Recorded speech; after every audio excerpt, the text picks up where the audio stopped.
Les mythes de Bachué. Toutes les civilisations tout au long de l'histoire de l'humanité ont eu le besoin d'expliquer les phénomènes naturels, parmi lesquels l'apparition de l'homme sur la Terre. Les tribus d'origine Chibcha ont tissé une histoire qui, pour elles, expliquait l'origine de l'humanité. C'est ainsi qu'est né le mythe de Bachué, considéré comme mère de l'humanité et déesse de la fertilité. Le récit mythologique Muisca indique que dans une région proche de Tunja, il y avait la lagune Iguaque. Autrefois, le paysage froid et riz de la lagune d'Iguaque se transforma en couleurs reflétées par les rayons du soleil et la brouillard qui couvrait toujours les lieux se dispersa et le silence fut troublé par les chants des oiseaux annonçant un grand événement. Une lumière éclatante émergeait à des hauts de la lagune où apparut Bachué, une femme aux cheveux longs et élance qui portait et sur son bras droit son fil de tronc en Iguaque. La déesse Muisca descendit de la montagne vers la plaine où se constitua ensuite le peuple d'Iguaque. Il y construisit une cabane qui devint la première demeure de Muisca à Boyaca.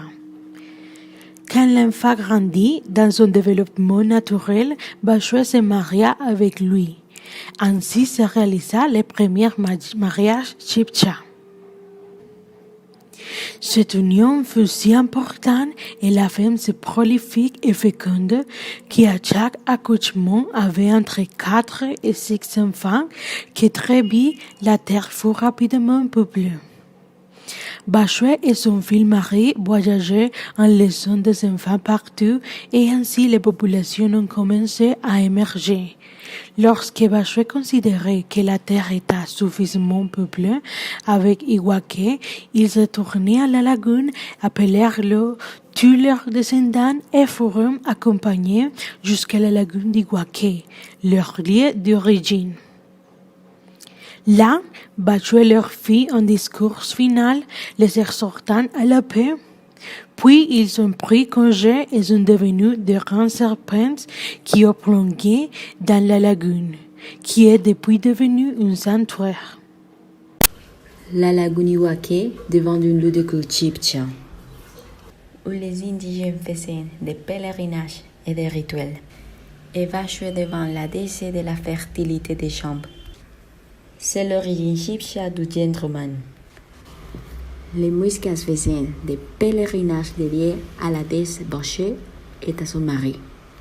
Dans certains d'entre elles, on adorait la figure d'un enfant de 13 ans debout d'un fabriqué en or massif et une pierre à mur trémaillée, également fabriquée en or massif. Les Espagnols en trouvent de nombreuses offrandes dans ces pèlerinages. Des couvertures d'or fines et bien faites, de leur fan un morceau de barre, des ifs et d'autres figures portées à des droites comme offrandes.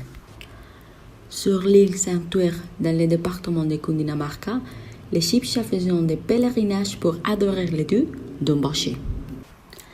Les cultes du Chibcha étaient servis par saint prêtres qui s'occupant des pèlerins qui arrivent fréquemment de diverses parties. Là se trouve l'un des séminaires pour les formations des chefs Chibcha. Le mythe Chibcha de Bachué représente le dualisme entre la mère eau et la mère terre. C'est le mythe féminin le plus important parmi les indigènes colombiens, qui reste dans la structure mentale du peuple de Altiplano cundiboyacense, avec quelques survivants mythiques dans leurs traditions et croyances. Ces mythes projettent la valorisation de la femme au sein des peuples Muisca. Dans son dernier, la mentalité sociale de caractère d'un peuple, avec quelques tendances vers la matriarcat. Dans l'organisation sociale Chibcha, les plans étaient liés par la ligne maternelle, de sorte que les hommes et les femmes appartenaient au clan par la ligne féminine. Les mythes divorcés concernent la fertilité des chambres, les récoltes et l'influence des femmes. Ils reflètent l'importance des femmes dans la famille, la société matriarcale et la politique égyptienne. Nous tenons compte du fait que le matriarcat a des racines profondes dans l'organisation sociale primitive.